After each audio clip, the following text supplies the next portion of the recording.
तीन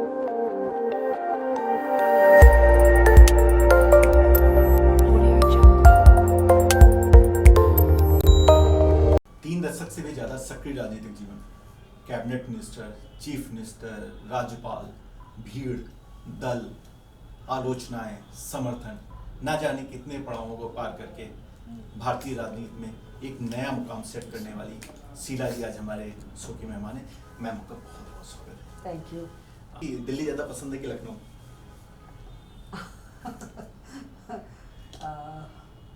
दोनों ही पसंद है। देखिए, दिल्ली में मैं पैदा हुई, पढ़ी लिखी, सब कुछ वहीं हुआ और वहाँ की मुख्यमंत्री भी बनी।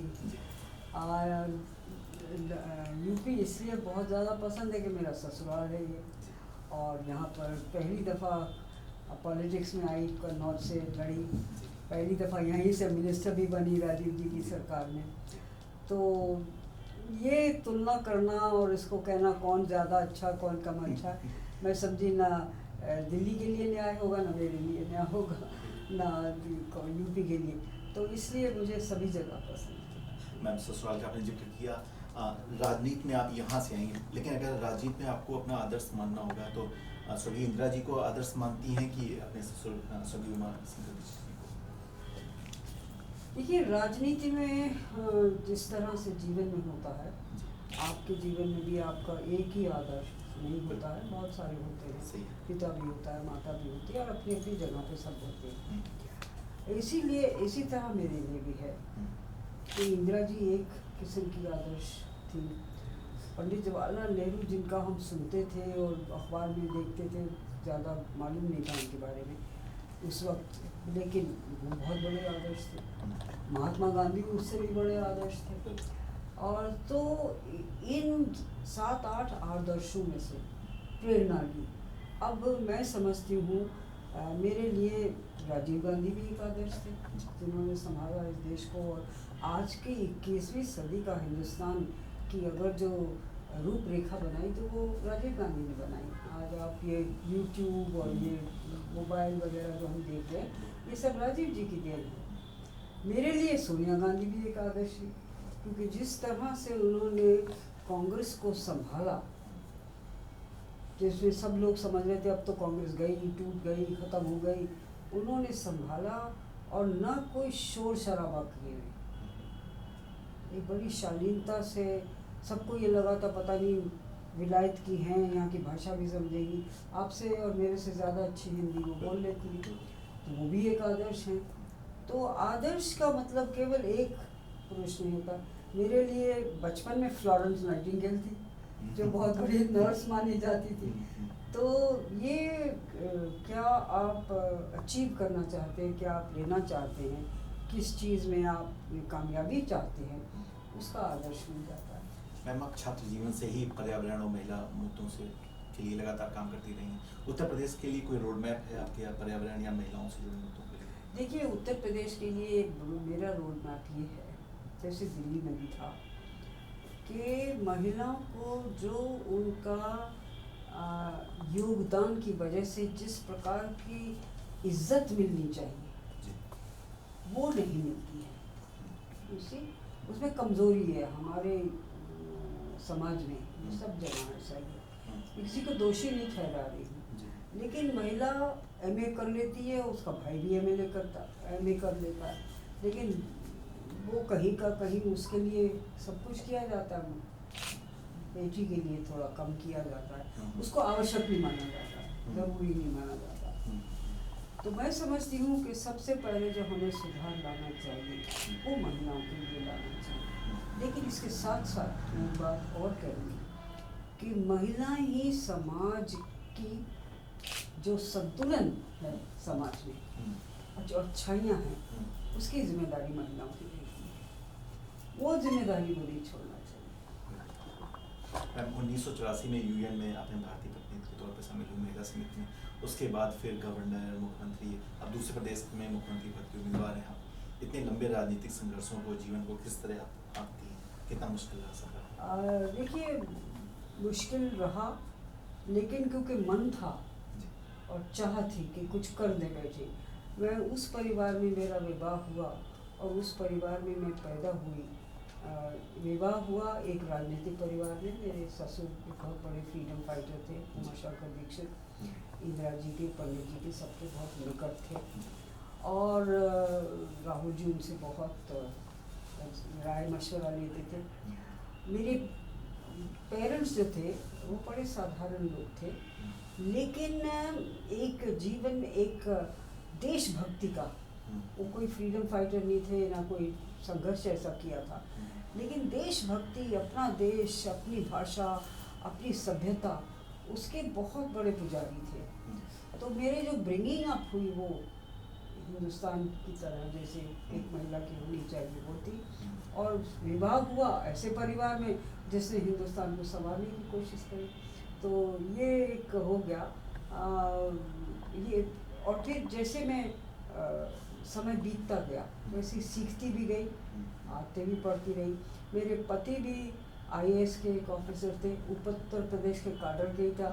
और उस वक्त आईएएस माना जाता था एक तरह से सेवा, देश की सेवा, क्योंकि वो भी कहते थे कि ये एक ऐसी नौकरी है जिसमें देश की सेवा संभव है और कर सकते हैं आप।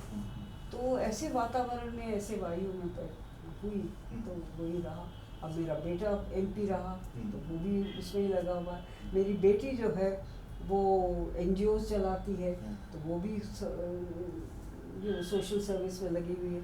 तो हमारे घर का एक वातावरण ही ऐसा है कि हम कभी ये नहीं सोच सकते कि हमें फलां की नौकरी चाहिए, इतना पैसा कमाना, पर्याप्त मात्रा में पैसा मिल जाए बस उतना ही काफ़ी है। मैम, महामहिम राष्ट्रपति प्रणोदा ने अपनी आत्मकथा में लिखा है कि जब इंदिरा जी की मृत्यु का समाचार प्राप्त हुआ तो आप, प्रणोदा और राजीव जी एक प्लेन में थे। मैम, थोड़ा सा अगर बताना चाहें हमारे दर्शकों के लिए, कैसे, क्या खबर आई, कैसे? देखिए, मेरे ससुर उस वक्त गवर्नर थे वेस्ट बंगाल के, तो सबसे पहली इस खबर तो हमारे पास आई, क्योंकि वो गवर्नर थे। उनको ये बताया गया कि आप आ जाइएगा और किसी को बताइएगा मत कि क्या हुआ है, मतलब इंदिरा जी नहीं रही हैं, पर आ जाइए। और राहुल जी और प्रणब दा जो हैं और सारे कांग्रेसमैन किसी देहात में प्रचार कर रहे हैं, क्योंकि इलेक्शन होने वाले थे तो प्रचार कर रहे हैं, उनको भी सबको साथ ले आइएगा। तो मेरे ससुर मुझे एक कमरे में छोटे में ले गए और कहने लगे कि इस तरह से इंदिरा जी नहीं रही हैं। उन बेचारों के हाथ काँप रहे थे क्योंकि उम्मीद ऐसी नहीं थी। और उन्होंने कहा कि हमें चलना पड़ेगा, पर किसी को बताइए, अभी बात मत करो, एयरक्राफ्ट तैयार हो रहा है, राहुल जी को लेकर हम जाएंगे। तो पता नहीं क्या मेरे दिमाग में आया, मैं एक कॉन्स्टिट्यूशन की किताब ले ली, जो घर में पड़ी हुई थी, उसको उठाया और अपने हाथ में बैग में डाल के उसको लेकर गई। जब प्लेन में चढ़े हम लोग, तो राहुल जी को शायद, राहुल जी को भी नहीं बताया था, लेकिन राहुल जी कॉकपिट में गए। वहाँ पर उसने जो कॉकपिट का पायलट था उसने शायद बता दिया कि राजीव जी, हाँ, she not, he came out. और उन्होंने दीक्षित जी को और एक दो जनों को एक के बाद एक बुलाया पीछे एयरक्राफ्ट के लगता है ऐसा है, क्या करना चाहिए। तो मैं दौड़ कर गई और मतलब छोटी सी कॉरिडोर में, और दीक्षित जी को कॉन्स्टिट्यूशन की किताब दी और उनको दी। मैंने कहा कॉन्स्टिट्यूशनली सब कुछ है वहाँ पर, जैसे होना चाहिए वो करिए होगा। वही बात हुई तो राजीव जी भी समझ गए और दीक्षित जी भी समझ गए, और जो भी समझे उन लोग मुझे बताया नहीं कुछ। तो खैर हम लोग जब पहुँचे एयरपोर्ट दिल्ली के, तो वहाँ पर अरुण नेहरू और इनके दोस्त वगैरह थे सब, तो सब सीधे गए all India institute medical sciences में। वहाँ पर सबको पता ही चल गया। अभी आवाम को नहीं पता था, लेकिन शक सबको था, क्योंकि सड़कें भरी पड़ी थी ऑल इंडिया इंस्टीट्यूट के सामने, भरी पड़ी थी लोगों से, और नारेबाजी हो रही थी, इंदिरा गांधी कहाँ है, इंदिरा, इस तरह से इमोशनल था। फिर वहाँ पर यह तय किया गया, हाँ, ज्ञानी जैल सिंह जी बाहर थे, देश से विदेश में थे, कि उनकी इंतज़ार, वो भी पहुंचने वाले होंगे आधे एक घंटे में। तो ये हुआ कि अभी ही आज ही शपथ ग्रहण कर लेना चाहिए, इसमें इंतज़ार नहीं करनी चाहिए। उसके बाद हम लोग अपने घर गए, मेरे हस्बैंड का घर जो आज विशंबर दास रोड है वहाँ पर है, तो वहाँ पर गए। मेरे हस्बैंड कलकत्ता में ही रह गए क्योंकि प्लेन पकड़ ही ना पाए, तो फिर वो बाद में आए 4-5 शाम को बजे। एनीवे, फिर ये अनाउंस हुआ कि इंदिरा जी और राजीव जी अब शपथ ग्रहण करें। फिर हम लोग राष्ट्रपति भवन गए, वो शपथ ग्रहण कर दिए। अब प्रणव आप बोल रहे थे कि उन्होंने लिखा है कि वो लगातार रो रहे थे, क्या राजीव जी भी भावुक थे? राजीव जी भावुक थे, उनकी शक्ल से ज़रूर ये पता चल रहा था कि नेचुरली हम सभी की शक्लें ऐसी होंगी, लेकिन रोने का मुझे ध्यान नहीं है, कोई ऐसा नहीं था कि कोई रोया। बड़ी पर शक्ल में से जैसे हवाइयाँ जिसको कहते हैं ना, वो ये शक्ल है, वो था।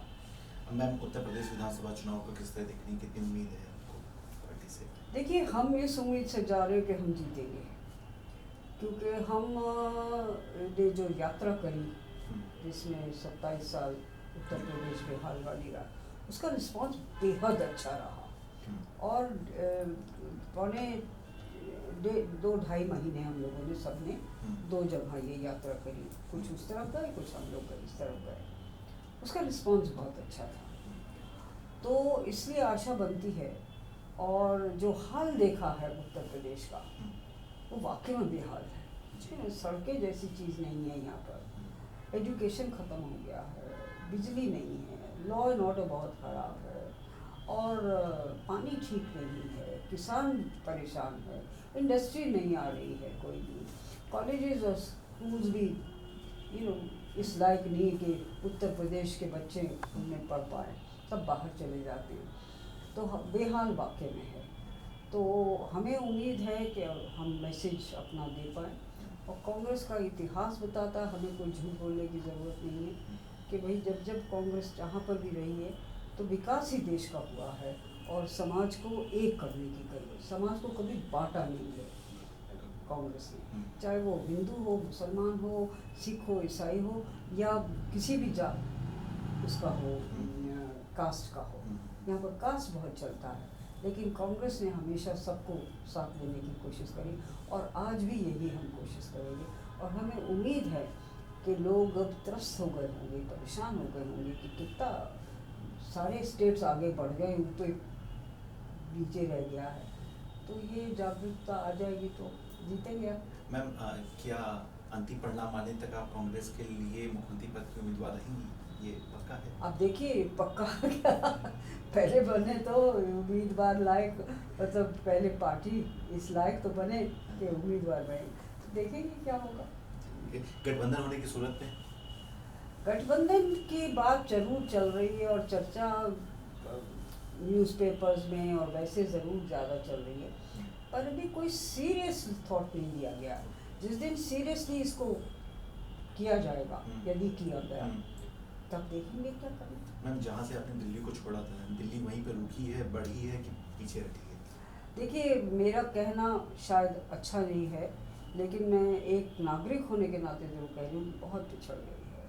जो चीज़ें होनी चाहिए वो बिल्कुल नहीं है, जिन चीज़ों को संवार के रखना चाहिए वो संवार के भी नहीं रखी जा रही है। तो दिल्ली जो यहाँ आ गया था, वो कम से कम काफ़ी नीचे चला गया है। और केजरीवाल जी और उनकी सरकार ने बातें तो बहुत हैं, काम कुछ नहीं। मैम, इतना बड़ा आपका राजनीतिक और सार्वजनिक जीवन रहा है, अगर उसको एक निचोड़ के तौर पे लें तो हमारे युवा दर्शकों के लिए कुछ अगर आप संदेश देना चाहती हैं? मैं युवकों के लिए तो यही कहूँगी कि भाई देखो, पॉलिटिक्स जो है वो पॉलिटिक्स को आप कोई व्यवसाय ना समझें, ये एक देश की सेवा करने का मौका होता है। इसमें उतराव चढ़ाव भी बहुत होते हैं, और कभी आप बिल्कुल आसमान पर है, फिर कुछ दिन बाद आप बिल्कुल पाताल में चले जाते हैं। लेकिन देश सेवा करने की इससे बड़ा कोई मौका नहीं है। तो मैं तो यही करूँगी कि जिनमें ये देश की सेवा करने का जज्बा है, और जो करना चाहते हैं वो पॉलिटिक्स को अपनाएं और उसके स्तर को और ऊंचा करें। मैम, आपने जितना लंबा काम किया है, मुझे ये कहना पड़ेगा कि जितने लंबे इरा तक आपने काम किया है कि आप एक व्यक्ति नहीं, एक संस्था के तौर पर हैं। आपसे नए लड़कों को काफ़ी कुछ सीखने को मिल सकता है। आप इसी तरह स्वस्थ रहें और हम लोगों के लिए काम करते रहें, यही आशा है। Thank you so much.